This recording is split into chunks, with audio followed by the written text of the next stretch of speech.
Hello everyone, welcome back to Topper Bench. आज हम लोग चैप्टर स्टिच इन टाइम का क्वेश्चन आंसर्स को कंप्लीट करेंगे। और ये चैप्टर है बुक एस विथ एस्टर से, क्लास 4 का है ये। और हम लोग इस चैप्टर को एक्सप्लेनेशन पहले ही कंप्लीट कर लिया है। जिन्होंने मिस किया वो प्लेलिस्ट में विजिट करके देख लें, और नहीं तो मैं डिस्क्रिप्शन में भी लिंक प्रोवाइड कर रहा हूँ। ठीक है, आप वहाँ से भी आप इसको देख सकते हैं। और कमेंट ज़रूर कीजिएगा कि और कौन से चैप्टर का आपको क्वेश्चन आंसर्स वगैरह चाहिए, तभी मैं आपको अपलोड कर दूँगा। और चैनल को सब्सक्राइब कर लीजिए और दोस्तों के साथ शेयर भी कीजिएगा। चलिए स्टार्ट करते हैं पहला क्वेश्चन से। Who was searching for the screw driver? Screw driver को कौन ढूंढ रहा था? तो इसमें मैंने कंप्लीट आंसर लिखा है जिसमें कोई कंफ्यूजन नहीं होगा। Shreesha asked for a screwdriver and Shyam gets a screwdriver. जो बुक में दिया हुआ है वैसा ही मैंने आंसर किया है इसका। श्रीषा ने स्क्रू ड्राइवर मांगा था, लेकिन श्याम उसको स्क्रू ड्राइवर ढूंढ कर दिया। ठीक है, आप डायरेक्टली अगर शॉर्ट लिखना है तो श्याम लिख सकते हैं, श्याम ने ही ढूंढ करके ला करके श्रीषा को दिया।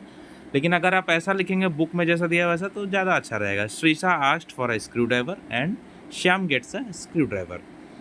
Who put the piece of rubber on the hole that was in the inner tube of the tyre? Who put the piece of rubber? Piece of rubber जो था, एक टुकड़ा था रबर का, वो ट्यूब का जो होल था उसके ऊपर किसने रखा, है ना? Who put the piece of rubber, किसने रखा था?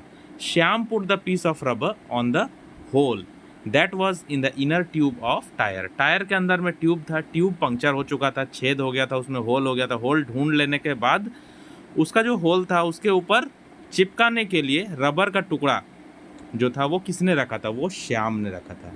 Okay, who help Shrisha and Shyam repair the tyre? Shrisha और श्याम को किसने हेल्प किया टायर को रिपेयर करने में? Manigandhan anna help Shrisha and Shyam repair the tyre. Who showed Shrisha and Shyam the multimeter? अब मल्टीमीटर किसने दिखाया था श्रीषा और श्याम को? Anupama aunty showed Shrisha and Shyam the multimeter. तो मैं आपसे ये भी रिक्वेस्ट करूँगा कि आप वीडियो को जो आप चला रहे हैं वो पॉज करके मत लिखिए, वो आप सुनिए, ऑडियो भी सुनिए आप। ठीक है, ऑडियो भी सुनना है आपको। मैं हिंदी में समझा रहा हूँ ताकि आपको समझ में भी आ जाए। बहुत सारे पॉइंट्स आपको मिल भी जाते हैं ऐसे अलग से एक्स्ट्रा में, तो आप ज़रूर सुना कीजिए। डायरेक्ट स्किप करके कॉपी सिर्फ मत कर लीजिए, क्योंकि मैं समझाता भी हूँ। और राइटिंग भी अगर कहीं पे समझ नहीं आता है तो आप सुनेंगे अगर वॉइस को मेरा, तो आपको समझ में आ जाएगा। What was wrong with the iron box? Iron box के साथ क्या खराबी हो गया था? द वायर नेक्स्ट टू, यहाँ पे टू है, ठीक है। The wire next to the plug was broken. जो वायर था प्लग के जस्ट बाद, वो वायर खराब हो चुका था, टूट चुका था। Due to this iron box was not working, और इसी वजह से आयरन बॉक्स वर्क नहीं कर रहा था। अब बी है, बी का 1 जिसमें एक एक्सट्रैक्ट दिया हुआ है जिसको बुक से लिया गया है, और उसके बाद उसके ऊपर क्वेश्चन आंसर पूछा गया है। क्वेश्चन पूछा गया, let's test it, she switches it on and the light glows. आओ हम लोग टेस्ट करते हैं इसको। उसने स्विच ऑन कर दिया और लाइट ग्लो हो गया। तो व्हाट इज बिंग टेस्टेड? यहाँ पे क्या टेस्ट किया जाने का बात हो रहा है? The iron box being tested. आप अगर स्टोरी देखें अच्छे से तो आपको याद आ गया होगा। Who is testing it? Anupama aunty is testing it. आप पूरा भी लिख सकते हैं answer. Who is speaking these lines and to whom? ये लाइन्स कौन बोल रहा है और किसको बोल रहा है? Anupama aunty speaking these lines to Shreesha and Shyam, क्योंकि अनुपमा आंटी के शॉप पे, वर्कशॉप पे श्रीषा और श्याम गए थे अपने ख़राब हो गए आयरन को लेकर के बनवाने के लिए। नंबर 2 में एक एक्सट्रैक्ट है, then how do you tell where the puncture is, he asks. आप लोग कैसे बता सकते हैं कि पंक्चर कहाँ पे है? उसने पूछा। तो ये लाइन बुक से लिया गया है। और ये line who ask this question, ये क्वेश्चन जो है, ये लाइन जो है किसने पूछा? तो मणिगंधन अन्ना ने पूछा, जिनका एक छोटा साइकिल का रिपेयर का, साइकिल पार्ट्स का रिपेयर का एक दुकान था, जहाँ पे श्रीषा और श्याम गए थे अपने साइकिल का पंचर बनवाने के लिए। याद आ गया आपको? नहीं याद आया तो जल्दी से एक्सप्लेनेशन वीडियो भी देख लीजिए। ठीक है, इस चैप्टर में कुछ खास नहीं है, चैप्टर बहुत लंबा है लेकिन इसमें ज़्यादा कुछ खास नहीं है याद रखने लायक। ओके, इजी चैप्टर है। To whom is the question asked? Question किससे पूछा गया? तो श्रीषा और श्याम से पूछा गया था। ये कौन पूछे थे? Manigandhan uncle. See, what has been punctured and how is it repaired? क्या पंक्चर हो गया था और कैसे ये ठीक किया गया, रिपेयर कैसे किया गया? The rear tyre of the cycle has been punctured. Rear tyre जो था साइकिल का वो पंक्चर हो चुका था।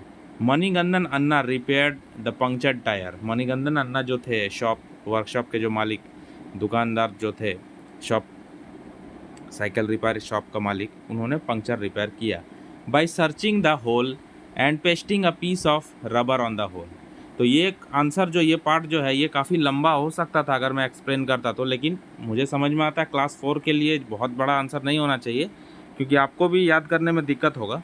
अगर आपको चाहिए थोड़ा सा और बढ़ाना तो आप उसको डिटेल में लिख सकते हैं कि उन्होंने ट्यूब को पानी में डुबोया, इमर्स किया, फिर उसमें से बुलबुला निकला, बबल्स निकला, फिर उन्होंने होल को ढूंढा, फिर होल को ढूंढने के बाद उसको रब किया सैंड पेपर से, फिर उसके बाद उसके ऊपर रबर पेस्ट किया, फिर उसके बाद वो ओके हुआ। तो इतना लंबा आप कर सकते हैं आप चाहिए तो आपको, ठीक है। नहीं तो मैं जो शॉर्टकट लिखा है वो आपके भलाई के लिए लिखा हूँ ताकि आपको याद हो पाए अच्छे से। अब सी नंबर जो है वो है think and answer. Think and answer का क्वेश्चन मैंने नहीं लिखा है, आपको क्वेश्चन बुक से देख लेना, मैं क्वेश्चन पढ़ दे रहा हूँ, ठीक है। क्या है क्वेश्चन 1 थिंक एंड आंसर में? You are out on your bicycle, आप बाईसाइकिल से बाहर निकले हो। Suddenly one of the tyres gets punctured, अचानक से कोई एक पंक्चर हो जाता है टायर आपका। You know that there is a pond nearby, आपको पता है सामने में तालाब है। You have some gum and some scrap rubber, आपके पास गम भी है चिपकाने के लिए और स्क्रैप रबर, टुकड़ा भी है रबर का, in your school bag which you are carrying with you. What will you do, तो आप क्या करेंगे? If one of my bicycles tyre gets punctured I will try to repair it, मैं चाहूँगा कि मैं उसको रिपेयर कर पाऊँ और मैं ट्राई करूँगा रिपेयर करने का। First I try to open the tyre, मैं कोशिश करूँगा टायर को ओपन करने का। And check the hole in the tube, and check the hole in the tube by immersing it into the river water, और river water में tube को डुबो करके चेक करने का कोशिश करूँगा कि होल कहाँ पे है। जहाँ पे होल रहेगा वहाँ से बुलबुला निकलने लगेगा, है ना, क्योंकि वहाँ से एयर निकल रहा होगा। I will mark the hole in the tube and then rub it, और मैं उस होल को मार्क कर लूँगा, वहाँ पे कुछ निशान दे दूँगा और उसको रब करूँगा स्टोन वगैरह से, ठीक है। Then apply gum and rubber piece to seal the hole, और फिर गम लगाऊंगा उस पर, रबर पीस लगाऊंगा। Then I will pump air into that tyre, और मैं उस पर फिर पंप करके टायर में हवा भर दूंगा। लेकिन प्रैक्टिकली अगर देखा जाए तो हम लोग ये प्रॉब्लम को सॉल्व नहीं कर पाएंगे। अगर हमारे पास सिर्फ एक स्क्रैप रबर है और एक गम है तो इससे हम लोग टायर खोल भी नहीं पाएंगे। टायर खोलने के लिए हमें रेंच चाहिए, हमें टूल्स चाहिए, हथौड़े चाहिए, वो सब हमारे बैग में होते नहीं हैं, ठीक है। उसके बाद हवा भरने के लिए पंप भी चाहिए, कैसे चेक करेंगे उसमें हवा भर के? तो लेकिन फिर भी बुक में ऐसा इमेजिनेशन करने को कहा है तो इसलिए हम लोग ऐसा इमेजिन करके एक आंसर लिखेंगे, डायरेक्टली नो नहीं कर देंगे, एक छोटा सा आंसर ऐसा बनाएंगे, ठीक है। लेकिन प्रैक्टिकली देखो तो हम लोग एक पंक्चर नहीं बना सकते हैं, ठीक है। वो प्रोफेशनल जो मैकेनिक होता है साइकिल का वही लोग बनाते हैं ना, तो इसमें टेंशन लेने वाली बात नहीं है। जो भी स्क्रैप या सामान जो भी दिया गया है हमको हमारे बैग में जो भी है उसी से हम लोग बनाने का कोशिश किए हैं, ओके। क्वेश्चन नंबर 2 है make a list of 5 electrical appliances that you use regularly. 5 electrical appliance, 5 electrical चीज़ जो हम लोग जो डेली यूज़ करते हैं, रेगुलर यूज़ करते हैं, उनका नाम बताइए, और how this appliances help you in your daily life, और ये अप्लायंसेज कैसे आपको हेल्प करते हैं डेली लाइफ में। Then using the information gathered write a short passage on how science and technology helps in daily life, और information gather करने के बाद आपको इस पर एक शॉर्ट पैसेज लिखना है, how science and technology helps in daily life. Science and technology daily life में कैसे हमारा मदद करता है ये भी लिखना है सेकंड पैरा में। 5 electrical appliances that I use regularly are electric iron, air cooler, TV, fan and water heater. आप चाहें तो कुछ और भी लिख सकते हैं, ठीक है। आप कोई और अदर टी केटल यूज़ करते हैं इलेक्ट्रिक वाला, चाहे और भी कुछ भी इलेक्ट्रिकल बहुत सामान होता है आप यूज़ करते हैं, गीज़र यूज़ करते हैं, तो वो भी आप लिख सकते हैं, कोई दिक्कत नहीं है, आपका इच्छा। These appliances help us to press our clothes, ये मैंने सीरियली लिखा है, पहला आयरन लिखा है यहाँ पे इसीलिए पहला लिखा है press our clothes. To cool our rooms, second में हमारा एयर कूलर था इसीलिए to cool our rooms. Third में टीवी है तो इंटरटेनमेंट टीवी से। उसके बाद फोर्थ में फैन इसीलिए air, and to heat the water respectively, और लास्ट में था वाटर हीटर इसलिए, ठीक है। सेकंड पार्ट जो है वो है साइंस एंड टेक्नोलॉजी हमारे डेली लाइफ में कैसे हम लोग यूज़ करते हैं वो हम लिखे हैं, ठीक है। Science and technology helps us in daily life, this is 100% true, ये है सेंट, CENT, सेंट मतलब 100, 100% ट्रू, ये 100% सही बात है कि साइंस एंड टेक्नोलॉजी जो है हमारे डेली लाइफ में हमें बहुत काम आता है। फ्रॉम द स्टार्ट यहाँ पे ऑफ होगा। From the start of our day to end of the day we use many things. दिन का शुरुआत करने से लेकर दिन का अंत करने तक हम लोग बहुत सारी चीज़ें यूज़ करते हैं। Which are gifts of science and technology, जो साइंस एंड टेक्नोलॉजी का गिफ्ट्स है। Like electric geyser, air cooler, transport, internet, mobile, ये सब। इलेक्ट्रिक गीज़र हो गया, कूलर हो गया, गाड़ी घोड़ा हो गया, जितना भी गाड़ी है वगैरह हमारा जो है ट्रांसपोर्ट सिस्टम, इंटरनेट हो गया, मोबाइल हो गया, ये सारे और भी बहुत सारे कुछ हैं। सब चीज़ तो इलेक्ट्रिकल ही है कि नहीं? इलेक्ट्रिकल ये सब टेक्नोलॉजी है। इलेक्ट्रिकल बोल रहा हूँ मैं, ये सब साइंस एंड टेक्नोलॉजी का देन है ना? तो ये सब के बिना हमारा लाइफ चलता भी नहीं है। Our life is almost impossible without these essential appliances. हमारा लाइफ ऑलमोस्ट इम्पॉसिबल हो चुका है अब ये सारे ज़रूरी चीज़ों के बिना, एंड देयर सर्विसेज, और इनके सर्विसेज के बिना। मोबाइल नहीं रहेगा तो आज हम लोग कुछ भी नहीं कर पा रहे हैं, इंटरनेट नहीं रहेगा तो आज हम लोग कुछ भी नहीं कर पा रहे हैं, गाड़ी नहीं रहेगा तो हम कुछ भी नहीं कर पा रहे हैं, है कि नहीं? सारा काम हमारा रुक जाएगा। साइंस एंड टेक्नोलॉजी का दिया हुआ हर चीज़ को हम लोग यूज़ कर रहे हैं और उसी के ऊपर डिपेंडेंट भी है। आज हमारे रूम में जो बल्ब जल रहा है, जो फ़ैन चल रहा है, वो साइंस एंड टेक्नोलॉजी का ही देन है।